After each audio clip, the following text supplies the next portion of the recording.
Hello, everyone. Thank you for joining us. It's my pleasure to welcome you to Towards Comprehensive Planning, Global Cities in Conversation. I'm Spencer Williams, the Director of Advocacy here at the Municipal Arts Society, and I'd like to invite you to really be involved and engaged in today's conversation in the chat. There'll be a couple of polls and other ways, resources in the chat to engage with this conversation. New York City is at a crossroads. Many New Yorkers have been seeking a more coordinated and collaborative approach to land use planning in the city, while others are really comfortable with the status quo or just feel that New York is too complicated, too complex, and too big for a comprehensive plan. The city has long argued that the city's zoning resolution satisfies the New York State mandate for comprehensive planning. However, New Yorkers have been wrestling with how to really increase community partnership in land use decisions, having advocated for changes to city agencies, elected officials, and through the charter reform commissions. And most recently, in a proposal put forward by New York City Council Speaker Corey Johnson, called Planning Together, a new comprehensive planning framework for New York City, a report and accompanying legislation that outlines what a comprehensive planning process could look like for New York. This proposal comes as New York City is on the cusp of upcoming elections that will bring significant changes to every level of elected city government. MAS knows, especially through our Livable Neighborhoods program, that community-based planning can really help New Yorkers co-create strategies that will lead to this more coordinated development and investment strategy, increasing access for opportunity, helping us endure our culture, adapt to climate change, and really create a more livable city for all. But what is a comprehensive plan? And how have they been implemented in other cities? Today's program will help us answer those questions and help us frame a conversation around what that might mean for New York. Before we get started, I would like to draw your attention to the chat where MAS team has placed some helpful tips and details. There's a Q&A button at the bottom of your screen. There you can share any questions. I will do my best to incorporate these questions into the program as time and the conversation allows. It is now my pleasure and honor to introduce our panelists for this conversation. Lisa Fairmanner is the head of the London Plan and Growth Strategies at the Greater London Authority. Her responsibilities include the Mayor's London Plan, which establishes the statutory planning framework for developments across the city, ensuring the 33 London boroughs plans are all in conformity with the London Plan, and developing spatial strategies for London's future evolution. Welcome, Lisa. Also welcome to the stage, Susan Haid, who's the Deputy Director of Planning, Long Range and Strategic Planning at the City of Vancouver, which encompasses citywide and regional policy, community planning, housing policy, sustainability, a city design studio, and involves a team of over 100 talented staff who develop integrated long-range policy with the current focus on creating a new citywide plan. Welcome, Susan. And lastly, we'll be joined by David Rouse. He's a planner and landscape architect with over 40 years of experience as a practitioner, researcher, author, educator. David is currently co-writing a book with Rocky Piro titled The Comprehensive Plan, Sustainable, Resilient, and Equitable Communities for the 21st Century, to be published soon by Routledge Press. He's also an active member of the American Planning Association and has contributed to APA's Guide on Comprehensive Plan Standards for Sustaining Places. Welcome, all of you. And so over today's conversation, we're going to go through a couple of the aspects of what really makes a comprehensive plan. But I think it's really important to start with, why should we plan? What's the legal mandate or circumstances that have led each of your communities to plan? And what is the opportunity that's really presented by that framework? And I think we'll start in Vancouver. Great. Hello, everyone. And I'm hoping that you can see and hear me. Just a quick check. Excellent. It's really a pleasure to join you. And Vancouver, like New York, is very much at a crossroads right now. We are actually the only city in this region, and actually in the whole province, that does not have an official community plan or a citywide plan. And that in part is because Vancouver has its own charter, unlike the other local governments in the province. But The city of Vancouver has many area-wide policies, citywide policies, but we haven't undertaken citywide planning since the major city plan event in 1995. And so we're really at a point right now where we have major development happening. We have a major housing crisis that you've probably all heard of.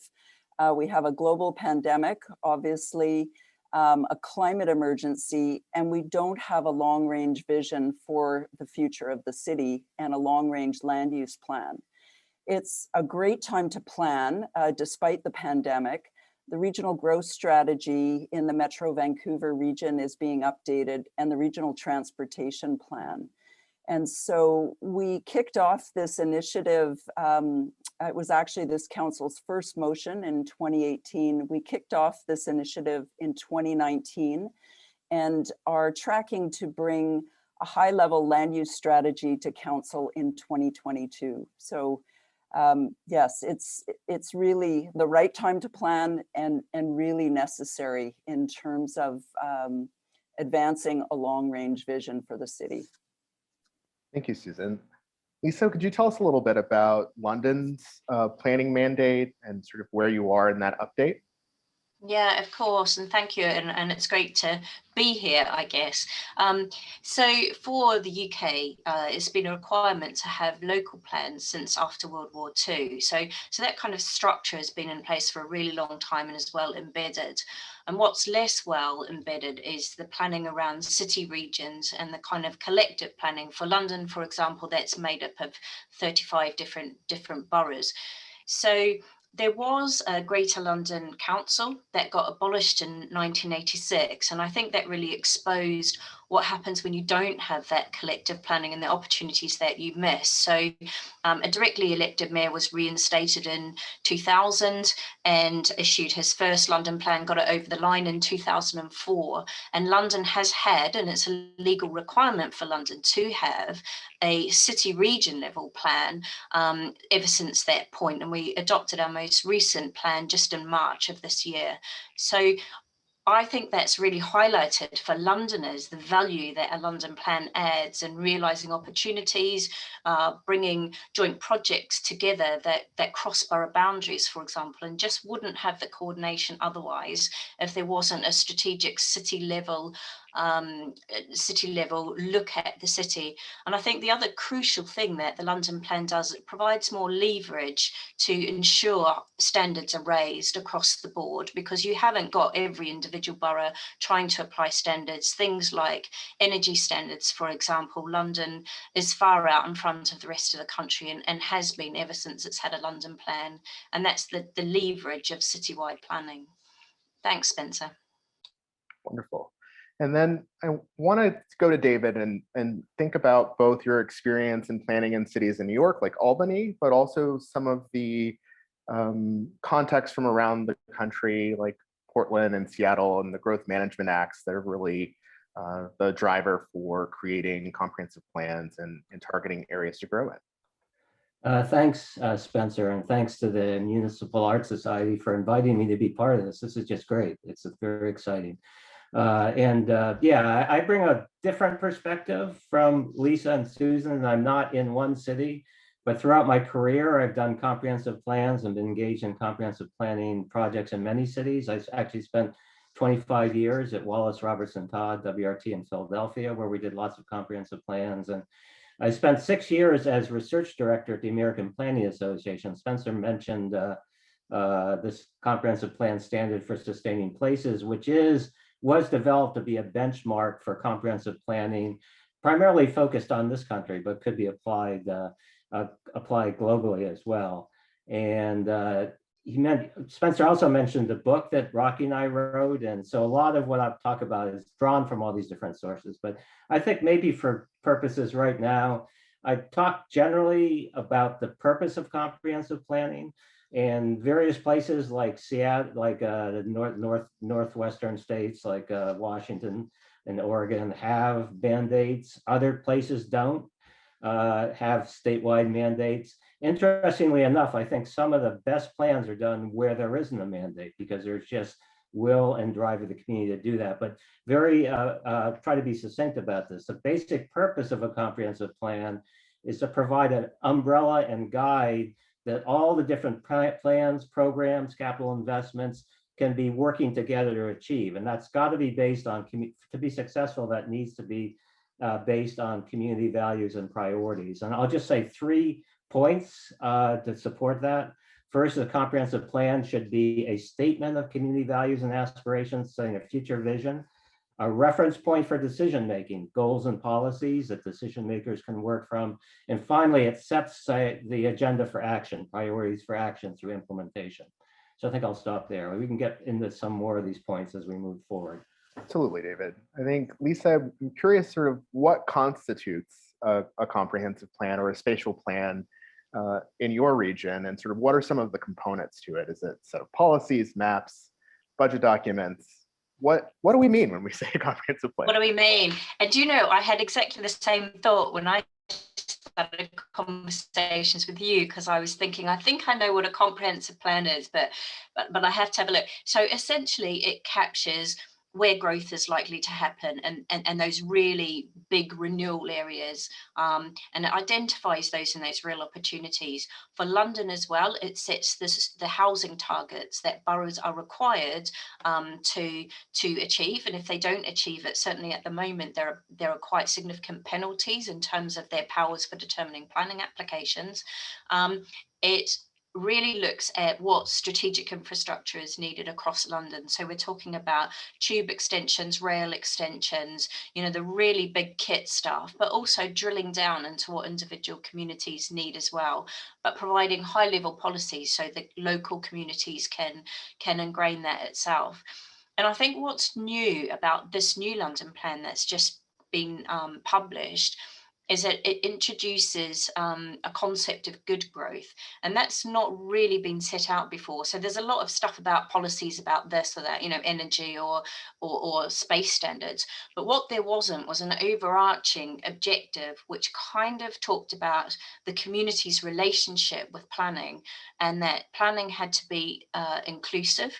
And it was not planning, it wasn't growth at all costs. It wasn't just about the housing numbers or the numbers of jobs. It was actually about creating spaces that are inclusive for people and all people feel welcome in. And, you know, there are many places in London, particularly public spaces that are privately owned, and I'm sure all cities have these spaces, that don't feel that inclusive to many people in our communities because of the way they're managed. So it's really looking at some of those things to make sure London is a city that everybody has the same opportunities within. And I think that was a real turning point for this particular London plan after quite a lot of years of what is probably quite standard strategic planning matters. And when it comes to growth, Lisa, I think London has a very different context. In New York, we have a lot of as of right development that really shapes how our city looks and grows. What's the relationship between growing in a place that has a lot more discretionary land use review? Yeah, so we don't have zoning here. So that's really quite different. So every planning application, most things are development, and I come from New Zealand, so it took me a while to get used to that approach as well. But every single planning application gets determined in accordance with the policies in the development plan for that area. And the development plan is made up of the London plan policies, the local plan, and where they exist, a neighbourhood plan. And that neighbourhood plan can really be at a very small granularity. And all of those things have to be put into what's called the planning balance. And every application determined on its individual merits. So it's really quite a big difference. There's not the same front loading that you have in a zoning system where you have to try and get a lot of things right at the outset. You might get caught out, circumstances may change because the whole process is discretionary. But what there is a lot of debate often at the planning application stage because there is that discretion.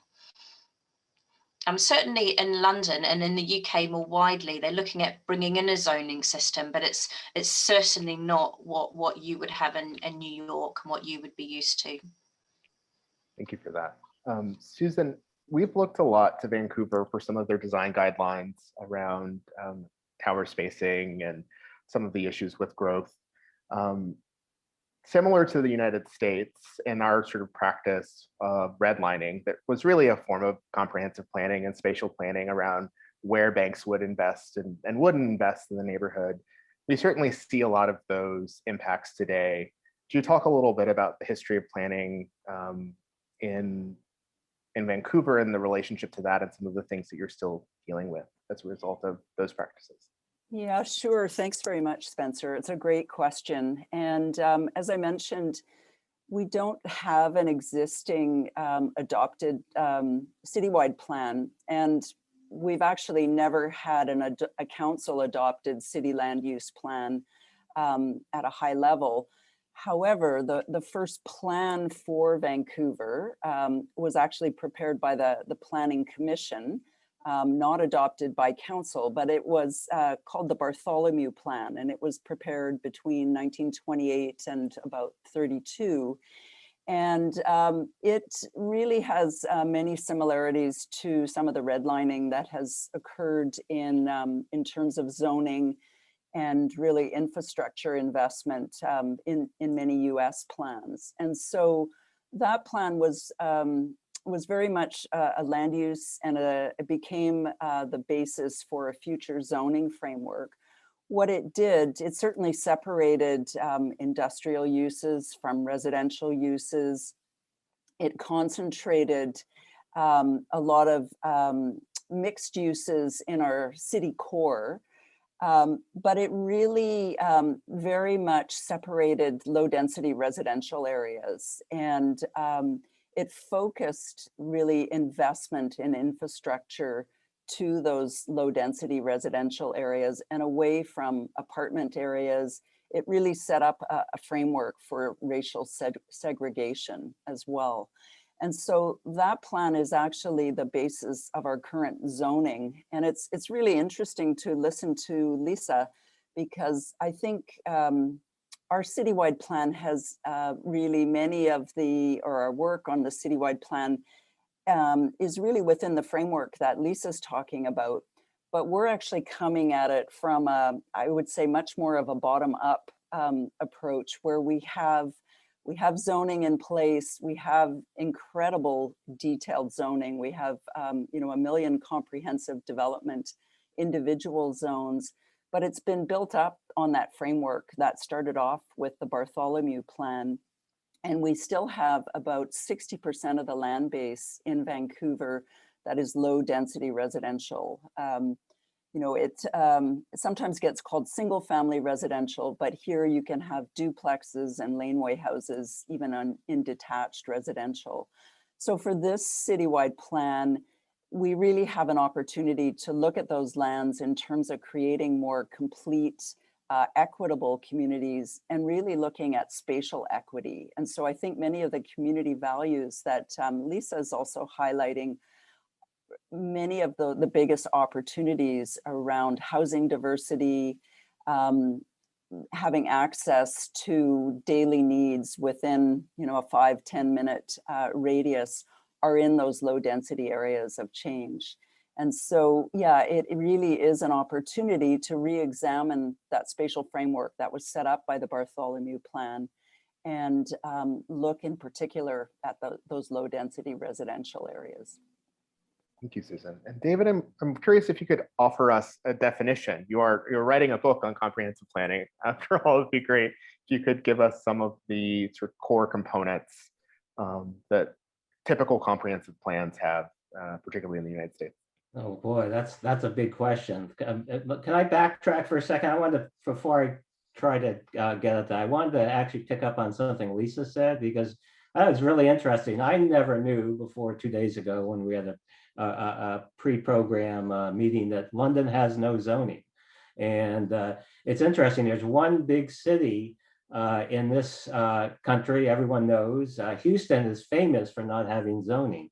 But it sounds like and I'll get back to your question, Spencer, but it sounds like the difference is London has a tremendously, has a very robust planning system that feeds into the review and approval process. So developments happen in accordance with planning, or that's the intent. Houston never had a comprehensive plan either. They call it a general plan there till several years ago. They finally adopted a high levels, I'd call it a strategic plan that might be 50 pages long. So they're heading in that direction. But I think I'll hit on one point, Spencer. I think it's really important. People do confuse comprehensive planning and zoning. Zoning is not comprehensive planning. And actually the origins of this go back to the original enabling acts that were published by model acts that were published by the US Department of Commerce back in the 30s, and actually promulgated a lot of the racist structural practices that Susan alluded to came out of that. Euclidean zoning, separation of uses, et cetera. But they kind of, the two concepts have gotten conflated over time. Zoning is one of many ways of implementing a comprehensive plan, but the comprehensive plan sets the direction and policy that's implemented through zoning, for example. And I think we'll probably talk about this a little more when we talk about implementation. Yes, absolutely. I think that's a great place to sort of pivot to thinking about Lisa's points around sort of the equitable distribution of resources and some of the challenges that are being faced, to really thinking about how comprehensive planning has changed to include a lot more data. There's a lot more mapping and information that's available that I think allows planning agencies and communities to really see a lot more of the picture of what's going on in communities without necessarily having to start from zero with community engagement. And so I'm curious how the use of data in your processes has sort of changed or evolved, particularly over the last little bit. And are there any new tools or exciting things that you're working on that give you a good way to either plan or track or monitor anything in your community? I think, Lisa, I'd love to start with you. Yeah, great. I mean, it's interesting. We have just gone live again on the Planning Data Hub. So historically, we'd do what everybody does. Once a year, we got all the boroughs to go and check what had got built, and then they'd send their returns to us and we'd publish it. So the kind of really old school stuff. And what we've managed to do now is that all planning applications are put in through a government portal, so they're uniform across the country. And we've managed to go live so that we now have a live data feed of every single application as it comes through the process for the whole of Greater London. And you can drill down into that data set, make what you want of that data set.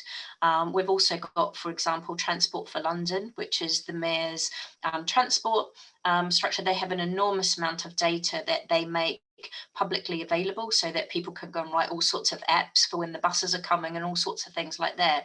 So there's been a massive shift in the availability of public data, and a core principle is that if you'd be willing to make it available through freedom of information, I'm not sure whether you have freedom of information there, then you should just publish it anyway, because there's no reason why the public shouldn't have access to that data. Now, I think that's just gone live, but I think when we go through the next iteration of a plan or a plan review, that's going to be huge, that the public will all have an agreed set of data to work from, because it will be live data and it will be at everybody's fingertips. So we won't waste a lot of time debating about what the actual scenario is, and we can spend more time debating what we do about it. That's wonderful. Susan?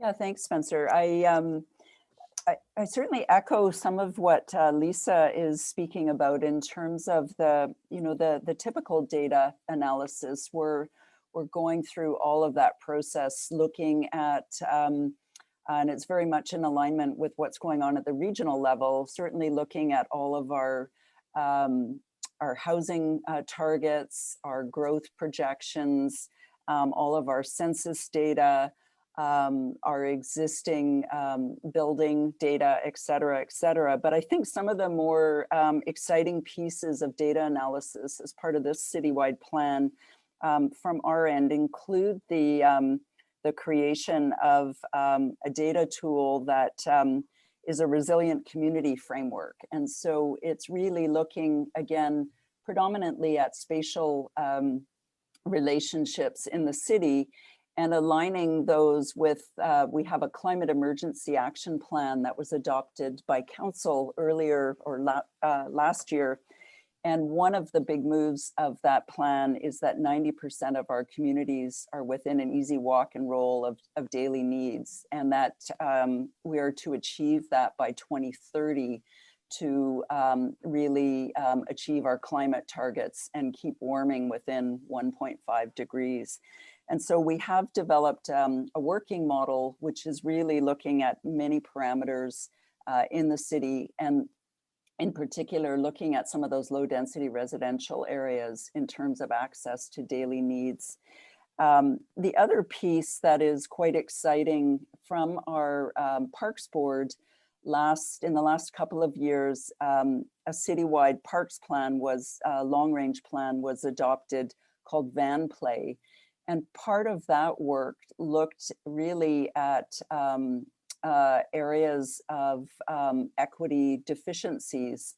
And a lot of that is spatial equity. So we've been undertaking mapping and really incorporating that work that looks at our green infrastructure network and some of the areas of deficiencies within the city. Another piece of work that is really just part of the background analysis and foundation is undertaking scenario planning, and not so much the traditional scenario planning, which we're also doing, looking at growth projections and just different spatial arrangements to respond to those growth projections. But we've also been doing exploratory scenarios, looking at a range of 5 scenarios for the future of the city to 2030. And really looking at, I think, those opportunities for transformational change to collapse. And those what if scenarios are based on a lot of data and analysis, but what they really do is provide a frame for resiliency planning. And so they're really the kind of scenarios that we may want, and also very much the scenarios that we don't want.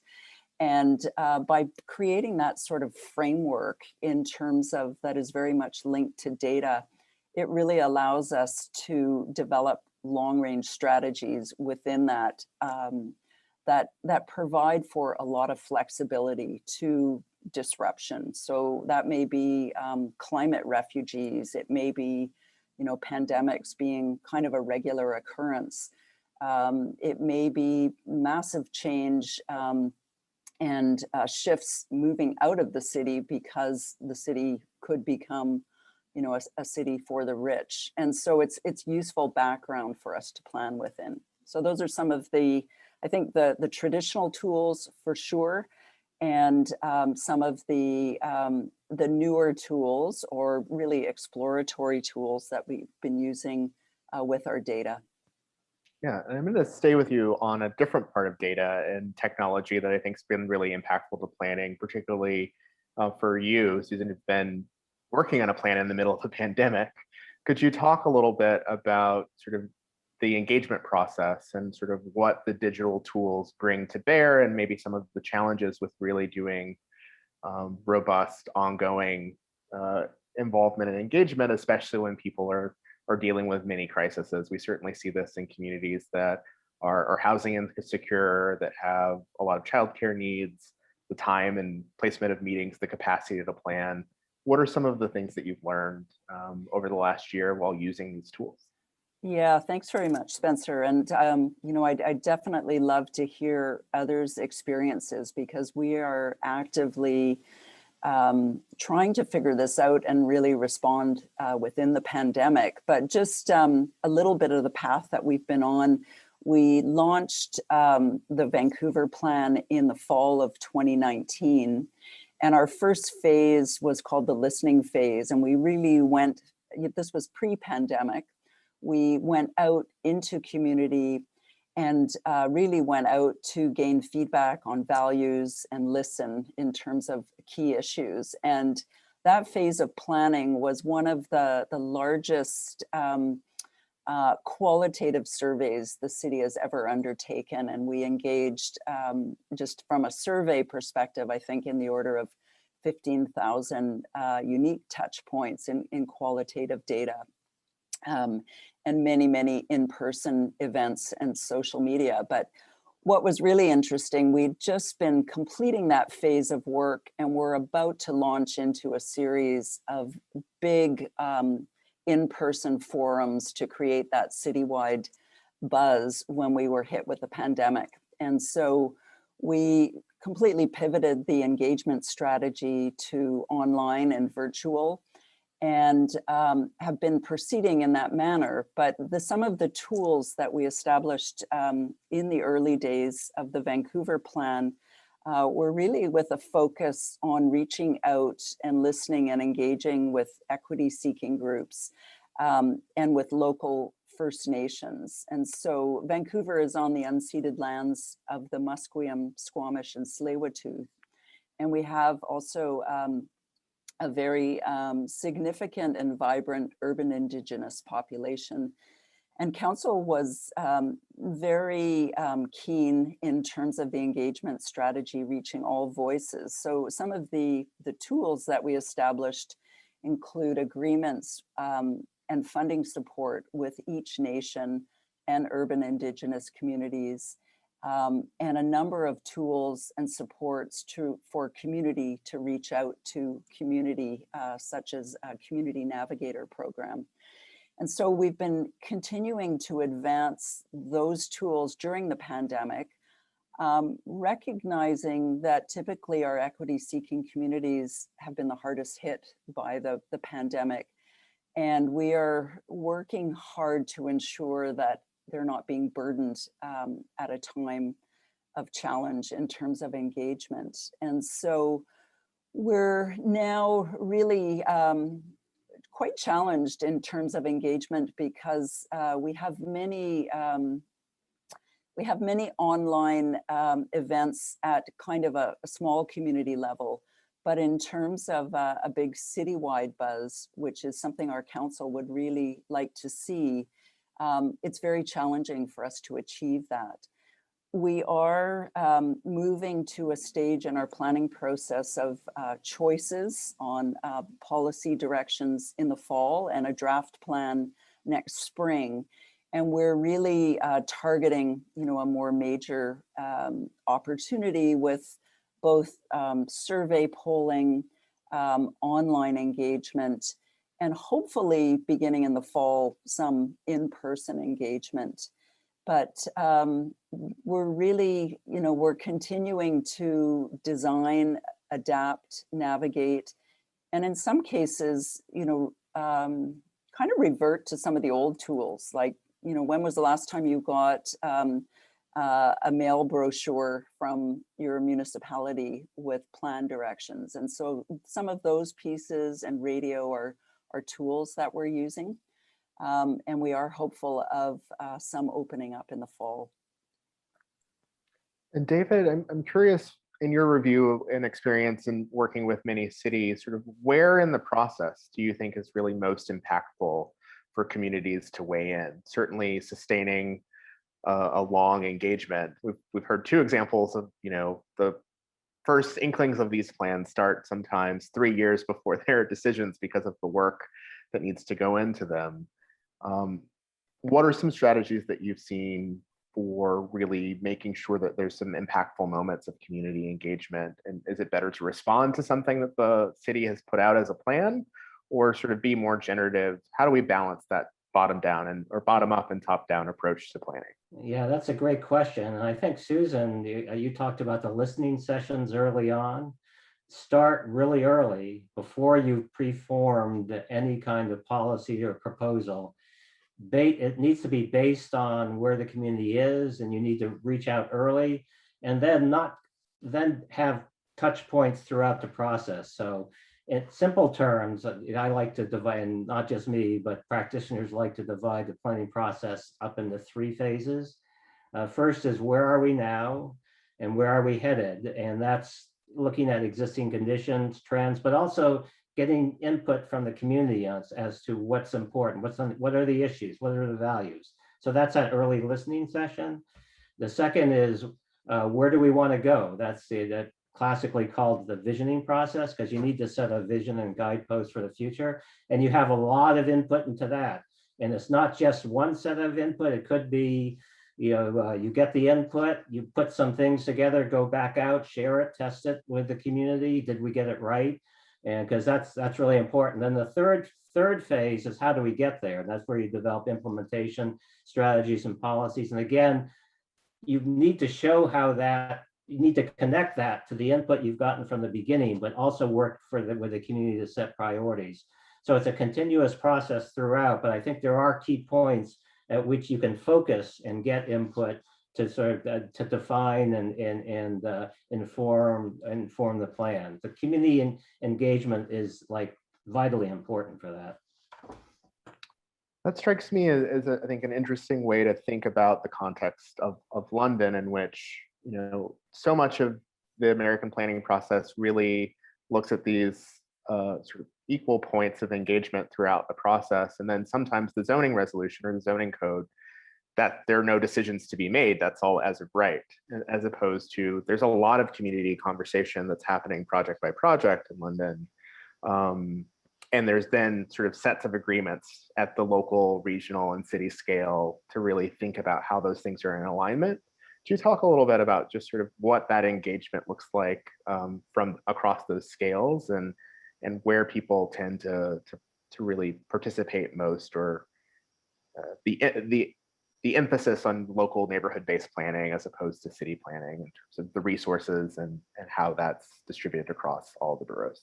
Yeah, I'm actually going to jump right out of planning, and I'm going to go to the mayor's wider powers, because actually the really difficult thing we find is you build up an engagement with a group of people, but then you've got to sit down and write some stuff. So you kind of don't really chat with them for a few months, and we all get bored of each other. And then you go back and go, hey, we want hours of your time again now.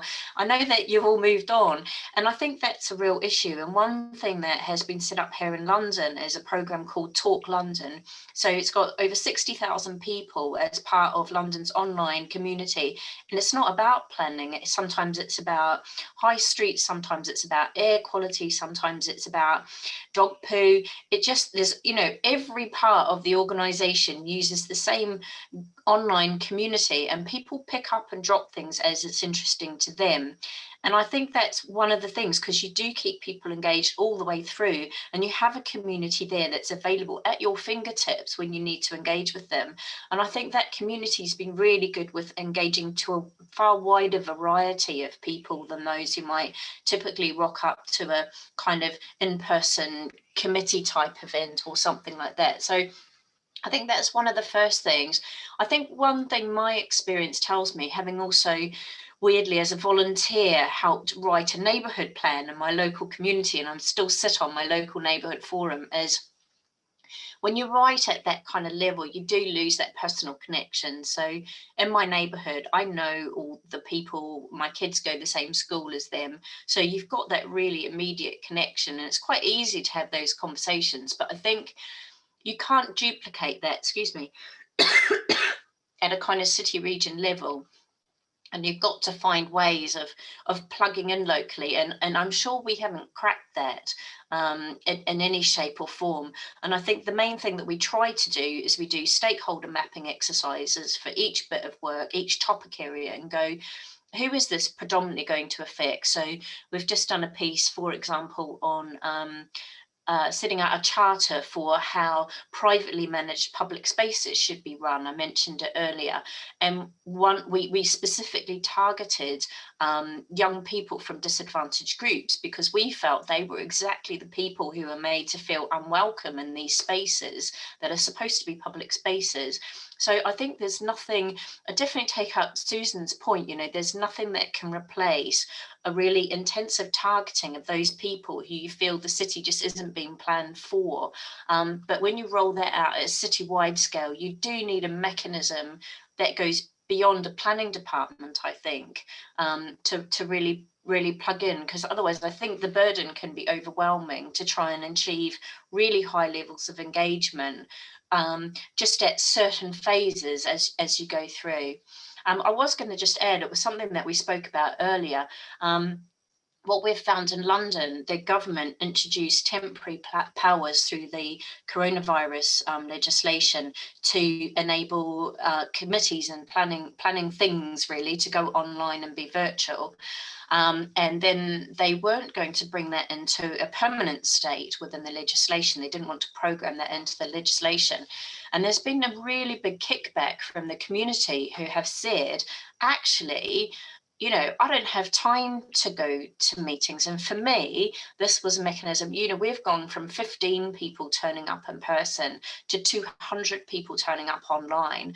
And I think that I certainly don't think one can replace each other, but the hybrid model, I think, is certainly where London will be going in the future. And I think coronavirus has been a unique opportunity to come to that realization that we wouldn't have reached otherwise.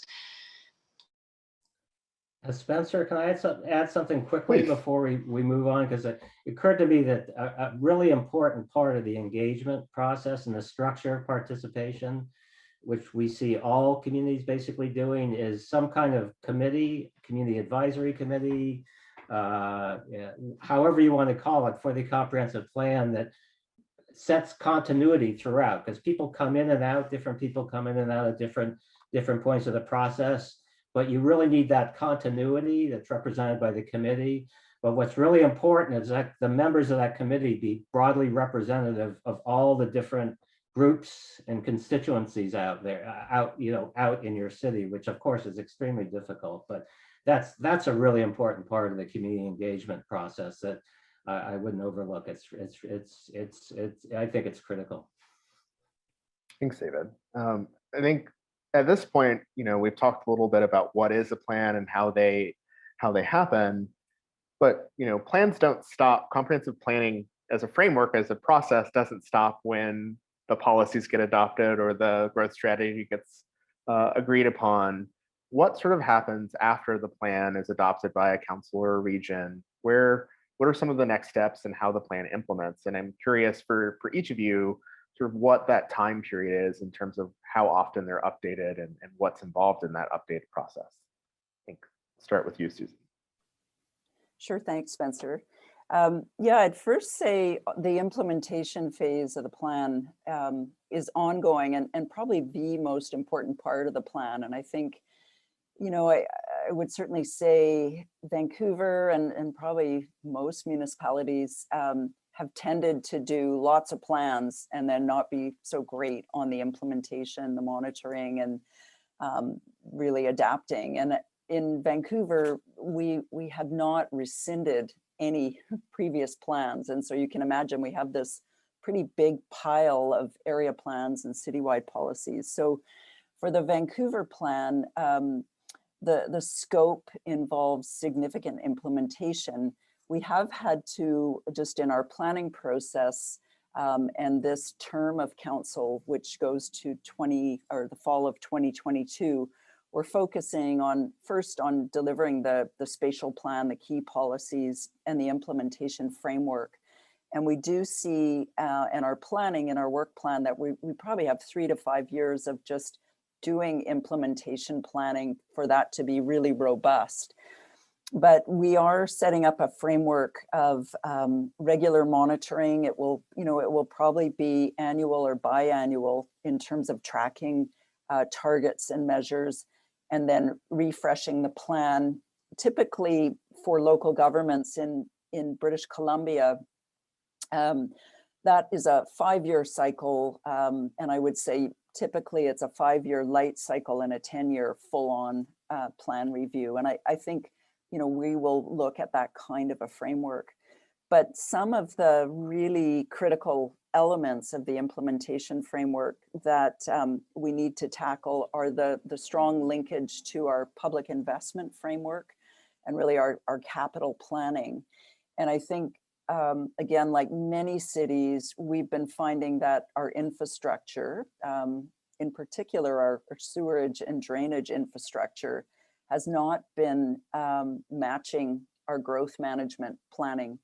And so we're quite behind in some areas of the city. And so how we plan those growth areas so that we can ensure that the infrastructure and the amenities are there as we grow and develop is really, really critical. And so those are key elements of the implementation framework.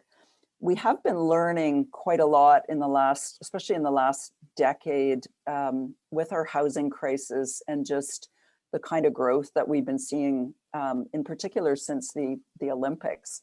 The Winter Olympics were held here, and we finance a lot of our growth and amenities through land lift associated with development.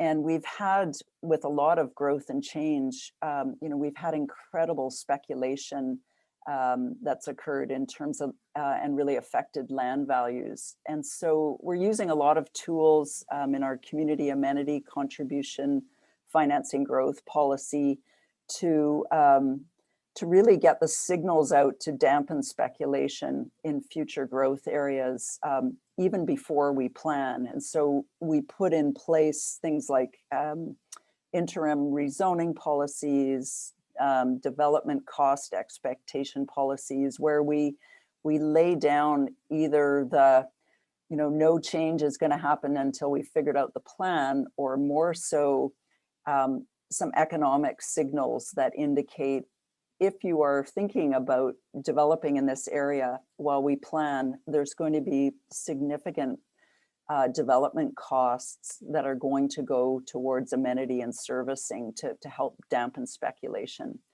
But it's really an exciting and probably one of the most challenging parts of our planning around the implementation and the public investment framework. So more to come on that for sure. Yeah, thank you, Susan. And then I think for all of you all, but particularly Lisa, you're coming out of a recent mayoral election, and oftentimes these planning processes can span across administrations.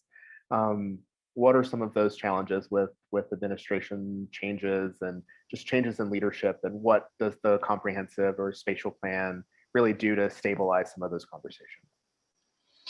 Yeah, I mean, it's quite an interesting one. So here, we're mindful, we've only got a 3-year term before the last elections got postponed for a year. So we've got an even more foreshortened period. There's absolutely no way we can do a whole new London plan within that timescale, which is not to say, with coronavirus, with the challenges of climate change and the climate emergency and those sorts of things, that we can just stop thinking about the future of London now and not be doing the groundwork. I think what's really critical, you can do that listening phase that Susan's talking about in a very apolitical way. And if you capture that correctly, then that's something that you can use irrespective of what the next administration holds. And that those conversations with the public and what their views are something you can really do. And similarly, the monitoring stages, the gathering of evidence stages, so that what you really want to do is, by the time you get into the next administration, you've got a really solid understanding of what the different options are, and then it becomes that political choice about where you go with each of them and how you express them. But I think there's a real technique to ensuring that things are apolitical, because what you can't do, and I've seen happen particularly at local level, where you've got a couple of years worth of hard and quite expensive work being done, and then a change in administration, and you're sent back to the drawing board. And I think even for the motivation of your own staff, the people who have to produce these things, that's not a palatable situation. And I think here at the Greater London Authority, we're very, very mindful of ensuring that the work that we need to do. And certainly, this mayor that we have, who's just been re-elected, a lot of work that was done in the previous mayor's administration was carried through into his London plan as the baseline against which to measure things, for example. It's wonderful, thank you. I'm going to turn to an audience question for David. Sort of, how do you reckon with government entities or officials who see comprehensive planning as a necessary evil? So something that might be mandated to do, that they don't want to have a messy conversation about land use and growth and change, as opposed to seeing it as a real legitimate opportunity to engage citizens in the growth process? Boy, that's a tough question, and it gets into the political context planning. Planning is inherently a political exercise. You can't get away from that. But and there's obviously varying levels of acceptance. So, for example, in Austin, where I worked on the Imagine Austin comprehensive plan, they had tremendous difficulties getting a comprehensive plan in place. They had spent 30 years trying to get one. And what was the impetus there was actually a city manager who came in, a new city manager, said, you need a comprehensive plan. And he convinced council, yeah, we're going to do a comprehensive plan and we're going to get there. And they did, they produced a good comprehensive plan. So the political commitment and will has to be there. So I'm not going to pretend that, well, if you have a reluctant elected leadership, you're necessarily going to have a successful outcome of the comprehensive plan. But you can do things. You can what the community is ready for. I think a big part of it is just mobilizing and getting the community engaged, and ultimately the elected officials answer to the community. So if you can generate that community excitement and involvement in the comprehensive planning process, then I think that could go a long ways towards convincing, say, a reluctant city official. This next question, I think, is for any of you in terms of thinking about other things that might sort of slow down that process, a reluctant official, but also things like litigation, which in New York plays a really significant role in the land use process. There are often challenges to the adequacy of environmental review. What role does litigation play in the process in your cities? And do you think that the comprehensive planning process can alleviate some of those tensions because you're getting to agreement earlier? I don't mind jumping in. I mean, our processes are quite prescribed by legislation, and it's not to say that they can't be subject to legal challenge. They can, but the legal challenge isn't around whether or not it was the right or wrong decision. The legal challenge is around whether or not there was some fault in the process. And it's quite a high bar to demonstrate. So it does happen from time to time, but certainly not by the sounds of how it happens there, because it's a very restricted right to the courts and to action. So yeah, and those matters that are dealt with in a very contained way, because they are just a subject of a specific element of process that they believe wasn't correctly applied.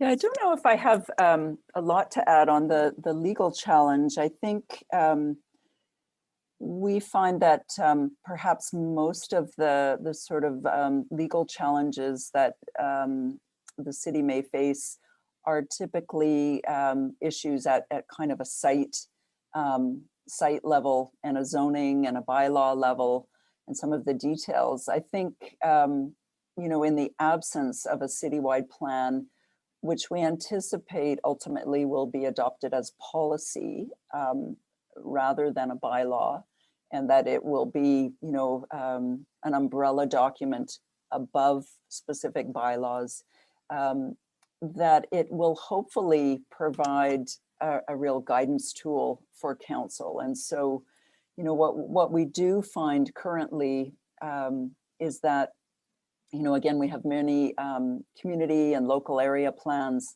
and we do have citywide policies, for example, around moderate income rental housing.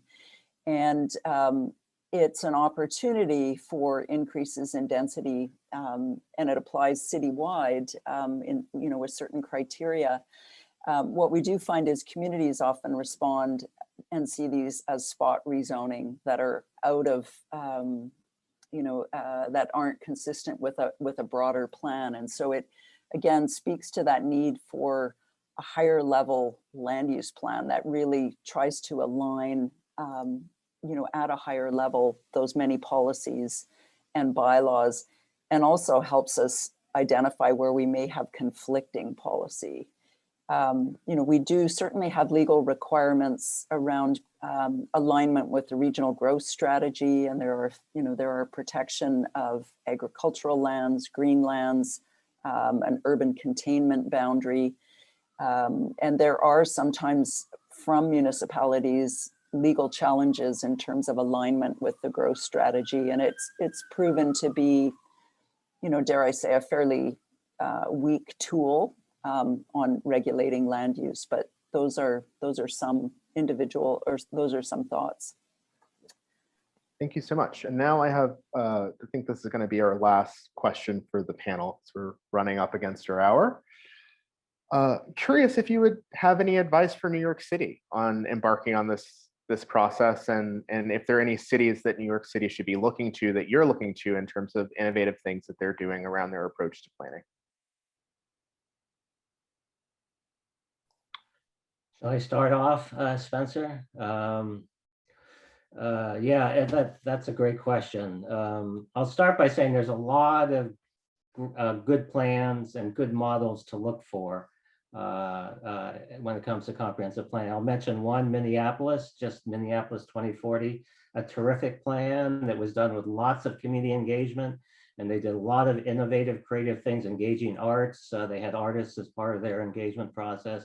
I could go on, but there was a really strong outcome of that process, and that they set the policy, which was implemented through zoning again, a comp plan then zoning, which was to essentially do away with single family zoning throughout the city. So that's an example of the power and what a comprehensive plan can actually accomplish. So I guess my one advice would be just figure out how you're going to engage the community in a meaningful and authentic way, and also address all the equity issues and disparities that have come to the fore through the pandemic. I mean, that's equity, I think, has to be front and center, community engagement, and then identify what the priorities are, and don't try to take on too much. Be very focused in terms of how we're going to start implementing it, and it'll be a process that unfolds over the years if you're successful.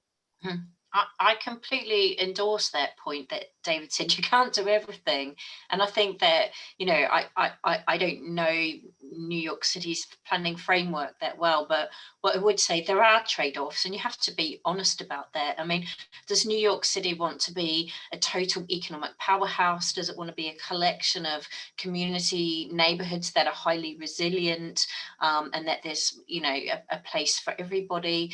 There are so many prisms you can view a city through, and New York's own sense of identity needs to shine through in its plan, and in the overarching objectives that are set up front, and which every single policy in the plan should be measured against, to give it a kind of a framework and a sense of direction. Where is New York going, and what does it want to be, and what does it want to achieve? And I think that's been critical in the planning of London, that it's really, over the years of having a mayor, it's gained a real sense of itself and what it wants to be. And perhaps some things have fallen off. It's not growth at all costs. It's certainly not economic growth at all costs. It's a sustainable and inclusive economic growth. And I think honest conversations around those trade-offs are quite important. Yeah, I would wholeheartedly agree on what is the powerful idea in terms of the future. And I think we're grappling with this right now in Vancouver in terms of, let's not boil the ocean. What is the key guidance for the future? And I think we're playing around with more spatially equitable neighborhoods and complete neighborhoods, and figuring out really what is the key tagline for that. It's really a major pivot potentially in Vancouver around the evolution of low density neighborhoods.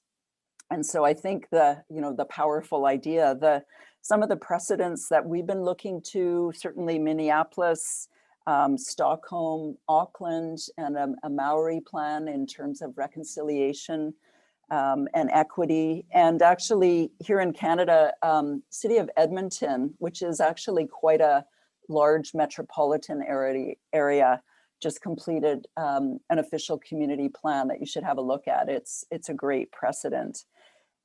So yeah, I think that would be our advice, and really wonder what is the big idea in terms of the future of New York. I think to Lisa's question, I'm really curious.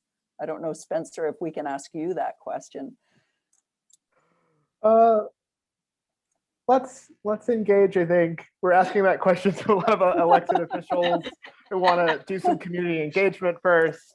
I think it's really important to do that work, but That's a good answer. Thank Yeah, you. that's certainly- something that's gotta be a collective exercise. and we hope that at MES we it'll can come out of the bring process. those voices to the table to make sure that they're a part of the conversation, have the tools that they need to participate, and we can really make sure that the processors are inclusive for those ends. I think it's what I'm focused on here at MAS. Yeah, sorry to put you on the spot. Oh no, that was curious. fantastic. I think this has been a phenomenal conversation. I'm really excited about what it might mean for us here as we have this conversation as a city. Thank you all for joining us this afternoon. I'd like to thank Lisa, Susan, and David for their leadership, their insights, and their experiences. It's going to really help us frame and really understand comprehensive planning and some of the land use considerations about other changes that maybe New York could consider to really make sure that we have a good framework going forward. I would also like to thank my colleagues at MAS, in particular our programs team, our Menopause Fellow, and the planning team for all of their work in pulling this event together and their ongoing research and advocacy for more coordinated and community-based planning in New York. I hope that if you are not already a member of MAS, you will consider joining us. Your membership dollars and donations help us continue to provide programming like this and support our continued policy and advocacy work. Stay tuned as well for upcoming MAS programs and tours. This weekend features tours of Freedom Land USA, the doomed Disneyland of the East in the Bronx, and a tour of Little Germany, exploring German immigration in the East Village and the landmarks that still remain as testimonies of this era. You can find out more about our upcoming events at mas.org/events. I want to thank you again for joining us. As a reminder for those of you that are in the American Planning Association, there is one CM credit available for this talk, and please get that credit and give us any feedback there as well. Thank you all. Have a great day, and we hope to see you next time.